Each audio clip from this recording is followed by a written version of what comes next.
नमस्कार मंडळी, मी प्राध्यापक डॉक्टर गजानन सीताराम देशमुख आपल्या सर्वांचं माझ्या या यूट्यूब चॅनलमध्ये मनपूर्वक स्वागत करीत आहे. मंडळी, आपल्या सर्वांना परिचित आहेच की मी यूट्यूबवर वेगवेगळ्या विषयांवर व्हिडिओज बनवत असतो. उदाहरण म्हणून सांस्कृतिक घ्या, माहितीपर काही व्हिडिओज बनवत असतो, शैक्षणिक व्हिडिओज बनवतो, त्याच्यामध्ये वेगवेगळ्या स्पर्धा परीक्षांवर बनवतो, त्यांच्या जे काही उत्तर तालिका येतात त्या अंदाजित उत्तर तालिका मी देतो. नेटसेट विषयी मार्गदर्शनपर काही व्हिडिओज आपल्यासाठी उपलब्ध आहेत, फंक्शनल ग्रॅमर विषयी उपलब्ध आहेत, कम्युनिकेटिव्ह इंग्लिश विषयी किंवा स्पोकन इंग्लिश विषयी अशा खूप साऱ्या विषयांवर मी व्हिडिओज बनवतो. तुम्हाला ज्याच्यात रस आहे, ज्याच्यात रुची आहे ती प्लेलिस्ट ओपन करायची आणि सगळे व्हिडिओज बघितले पाहिजे. म्हणजे एखादा विद्यार्थी असेल, एखादा पालक असेल, एखादा परिपक्व व्यक्ती असेल तर या सगळ्यांच्या हिशोबाने मी व्हिडिओज बनवलेले आहेत. मी माझ्या यूट्यूबचा उद्देश असा एक व्हिडिओ बनवला होता अगदी सुरुवातीला. काही मंडळींनी तेव्हा सबस्क्राईब केले नसेल किंवा ते मला जॉईन झाले नसतील, तर आजचा माझा विषय आहे की माझ्या यूट्यूब चॅनल बाबत भाग 2 in English about my YouTube channel part 2. तर याच्याशी बोलताना या विषयाशी संदर्भात मला आपल्याशी थोडंसं हितगुज करायचं आहे. मी एक व्हिडिओ शेअर केला होता की नवरदेव नवरीच्या पाठीमागे मामांना का उभा करतात, वधूवरांच्या पाठीमागे विवाहाप्रसंगी मामांना का उभे करतात, आणि एक आपल्याशी मी चर्चा केली. मला फार आनंद होतो की तो व्हिडिओ जवळपास 1.25 लाखपेक्षा जास्त लोकांनी पाहिलेला आहे आणि आणखीनही ते बघत आहेत. खूप साऱ्या प्रतिक्रिया आल्या, कॉमेंट्स म्हणूया त्याला आपण. आणि मला आनंद याचा एक वाटला की माझे जे श्रोते आहेत, माझे जे चॅनल बघतात ते श्रोते एक तर ते अत्यंत अनुभवी आहेत किंवा मग ते वयानंही परिपक्व आहेत. कारण त्यांच्या कॉमेंट्स बघितल्या की ते आपल्याला कळतं ते अगदीच असे लहान किंवा नवीन नाही आहेत. ठीक आहे, मोबाईल सगळ्यांकडेच आहे, सगळेजण ते बघतात, वापरतात, परंतु ज्यांनी माझं चॅनल बघितलं, तो व्हिडिओ बघितला आणि ज्यांनी मला प्रतिक्रिया दिल्या त्यांच्याविषयी माहिती मला यूट्यूब देतच ना. मी जर त्यांचा होस्ट आहे तर मला ती माहिती मिळते आणि मला अत्यंत आनंद होतो की माझे हे श्रोते अत्यंत परिपक्व आहेत, वेल मॅच्युअर्ड आहेत आणि अनुभवी. मग ते ज्ञान त्यांना जीवनानं दिलं असेल, ज्याला आपण वयानं असं म्हणूयात, किंवा त्यांनी ते वाचून स्वकष्टानं प्राप्त केलं असेल. बरोबर आहे, तिथं वयाची काही अट नाही आहे. बरोबर आहे. तर असे श्रोते आहेत. काही जणांची मात्र अडचण होते. मग अशा वेळेस काय अडचण होते, त्यांना बऱ्याच गोष्टी माहीत असतात, मग त्यांनी त्या वाचून प्राप्त केल्या, त्यांना अनुभवानं मिळाल्या, वयानं त्यांना शिकविल्या. मग ते काय करतात, सर जरा लवकर माहिती द्या, सर पटकन सांगा, सर वेळ नका घालू, अशी त्यांची कॉमेंट्स असते. का, त्यांना पुढील मुद्दा ऐकायचा असतो. परंतु मित्रांनो, तुमच्यासारखे जे आहेत ना, ते आहेत ना, काही प्रमाणात आहेत, परंतु काही श्रोते हे अगदी नवीन असतात. त्यांना जो विषय आपण चर्चेसाठी ठेवलेला आहे त्याच्याविषयी बरीचशी माहिती नसते किंवा अगदी नवीन असतो तो विषय. मग अशा वेळेस तुमच्यासारख्या अनुभवी लोकांनी टाकलेली कॉमेंट्स किंवा ज्यांनी स्वकष्टानं ज्ञान प्राप्त केलेले अशा लोकांची कॉमेंट जर मी फॉलो केली की अगदी थोडक्यात सांगा आणि मुद्द्याचं सांगा, तर असं नाही करता येत. माझी अवस्था तुम्ही समजून घ्या. जेव्हा आपण शेती करतो, भारत हा कृषीप्रधान देश आहे आपण असं म्हणतो ना, आपण सगळेजण शेतकरीच आहोत बरं का, ते काय कोणी सांगायची गरज नाही. आता आपण शेती करताना कसं करतो, सरळ जातो आणि बी पेरून टाकतो का, पेरणी करतो का सरळ, नाही ना.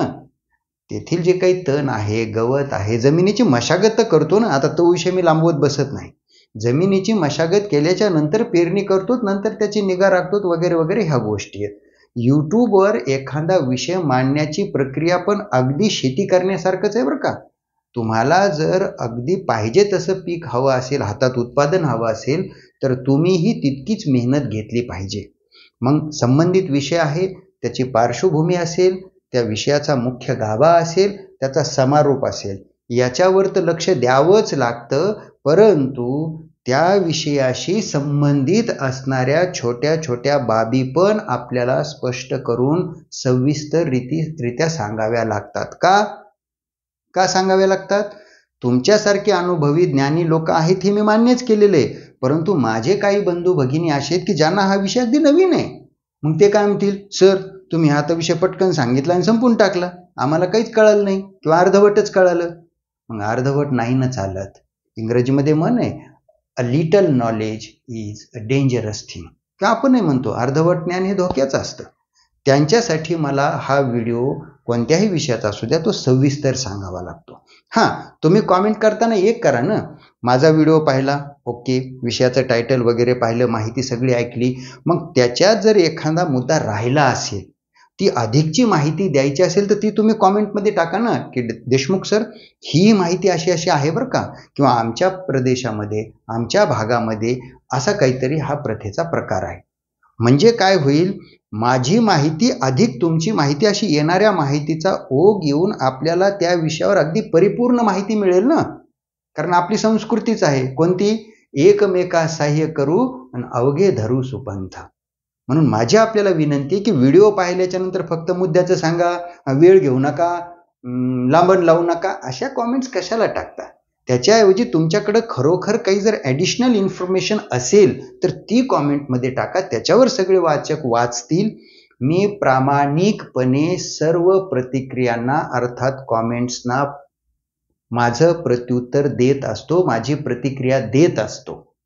अनावधानानं एखादी कॉमेंट्स मला दिसली नाही किंवा खूप खाली गेली तरच ती माझ्या नजरेतून जाते, अन्यथा मी प्रत्येकाच्या कॉमेंट्सला प्रतिक्रिया आणि माझं उत्तर देण्याचा प्रामाणिक प्रयत्न करतो. म्हणून आपणही काय करा की ते असं नको व्हायला, शिजेपर्यंत दम आहे, निवेपर्यंत नाही. विषय डोळ्यापुढे येईपर्यंत तुम्हाला काही वाटलं नाही, जेव्हा विषय मी चर्चेला घेतला तेव्हाच पटकन सांगा पटकन सांगा पटकन सांगा, कुठं जायचंय.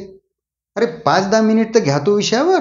जेव्हा तुम्हाला हा पूर्ण व्हिडिओ बघितल्याच्या नंतर तुम्ही कुणाशी तरी चर्चा करणार आहात, तेव्हा ही काही रील्स नाही आहे काही सेकंदाची, 25-30 सेकंदाची. आणि हा काय नुसता मनोरंजनाचाही भाग नाही बरं का. माझा जर तुम्ही तो व्हिडिओ बघितला ना पहिला, किंवा याही व्हिडिओजमध्ये मी सांगतो, माझ्या यूट्यूब चॅनलचा उद्देश फक्त मनोरंजन नाही मित्रांनो. मला आपल्या संस्कृतीविषयी, आपल्या भारताविषयी ही जी काही माहिती आहे अनावधानानं ती पाहिजे तशी आपण तिचा प्रचार करत नाहीत, प्रसार करत नाहीत, त्याच्यासाठी मी माझा वेळ काढून आपल्यासोबत बोलतो. तर मग आपली ही जबाबदारी आहे की ह्या काही रील्स नाहीत काही सेकंदाच्या पटपट स्क्रोल करून पुढे चालायला. हा व्हिडिओ नीट बघत जा. मी जितके व्हिडिओज आपल्यासोबत यूट्यूबवर अपलोड केलेले आहेत सगळे व्हिडिओज नीट बघा, त्याच्यात काय कमी आहे, काय नकोय, काय हवंय, ही सगळी माहिती घ्या, मग प्रतिक्रिया द्या ना.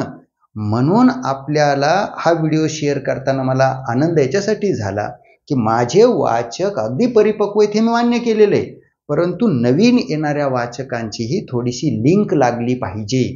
नाही तर काय होईल, तुम्हाला सगळं ते येतं, मी पटपट पटपट सांगत गेलो, असं नाही चालणार. नेमकं मुद्द्याचंच बोललो तर असंही नको ना व्हायला.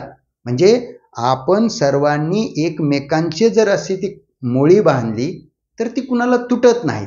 म्हणून मी आपल्या सर्वांना एक विनंती करतो की थोडासा संयम ठेवा, संयम ठेवा. ह्या रील्समुळं म्हणा किंवा ह्या जरा धावपळीच्या युगामध्ये म्हणा, माणसांकडं संयमच राहिला नाही हो.